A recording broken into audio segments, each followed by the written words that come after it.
উদাহৰণটো পঢ়া আৰু বুজি লৈ একোটা খণ্ড বাক্য লিখা। ক নম্বৰ, প্ৰতিটো ডালতে, ঘ নম্বৰ, প্ৰতিটো দিনতে, ঘ নম্বৰ, প্ৰতিটো ঘৰতে, ঘ নম্বৰ, প্ৰতিটো পাততে, ঘ নম্বৰ, প্ৰতিটো মাহতে, ছ নম্বৰ, প্ৰতিটো বছৰতে।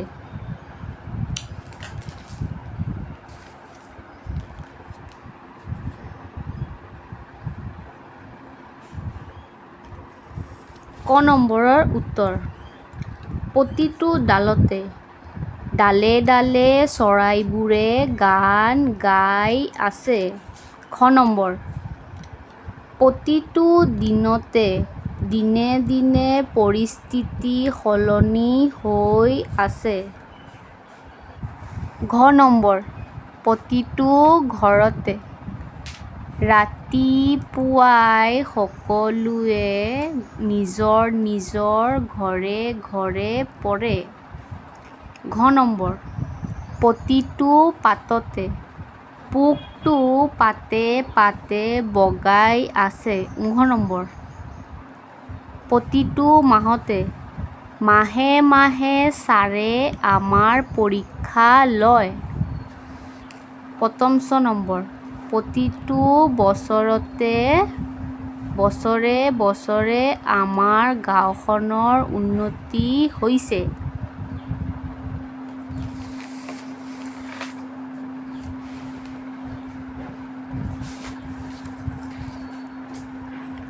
উদাহৰণটো ভালদৰে চোৱা। এতিয়া ফুলৰ পৰা শব্দ লৈ নতুন শব্দ গঠন কৰা। উদাহৰণ, দাঢ়ি পাতি। ক নম্বৰ কি? কিতাপ। খ নম্বৰ কাম। ঘ নম্বৰ হিচাপ।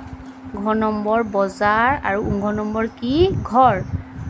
এই ফুলটোৰ পৰা বিচাৰি তাত লিখিব লাগে। কিতাপ কি হ'ব? পত্ৰ। কাম বন। হিচাপ নিকাচ। বজাৰ সমাৰ। ঘৰ দুৱাৰ।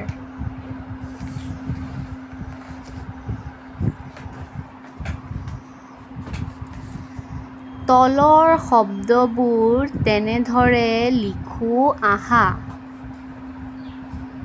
ম হচৌ মৌ, কি হ'ব? মৌ। গ চৈ, এইটো কি হ'ব? গৈ। মখলৈ, কি হ'ব? মখলৌ। এইটো কি হ'ব? খৌ, এইটো দৌ, এইটো কেনেকৈ। বাক্য ৰচনা কৰা। পুথি। নামঘৰত সন্ধিয়া সদায় পুথি পঢ়ে। মন থিৰ, আমি সদায় মন থিৰ কৰি পঢ়িব লাগে। ৰঙা বেলি, ৰাতিপুৱা সদায় ৰঙা বেলি দেখা যায়। নোহোৱা অৰ্থ প্ৰকাশ কৰা। তলৰ বাক্যবোৰৰ হোৱা অৰ্থত সজাই লিখা। উদাহৰণ, পুৱা ৰঙা বেলি নোলায়। কি হ'ব?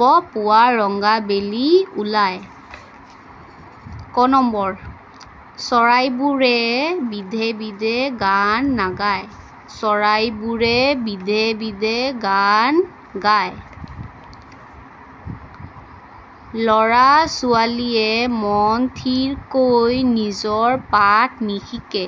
ল'ৰা ছোৱালীয়ে মন থিৰকৈ নিজৰ পাঠ শিকে। ফুলে ফুলে মৌমাখিয়ে মৌ পান নকৰে। ফুলে ফুলে মৌমাখিয়ে মৌ পান কৰে।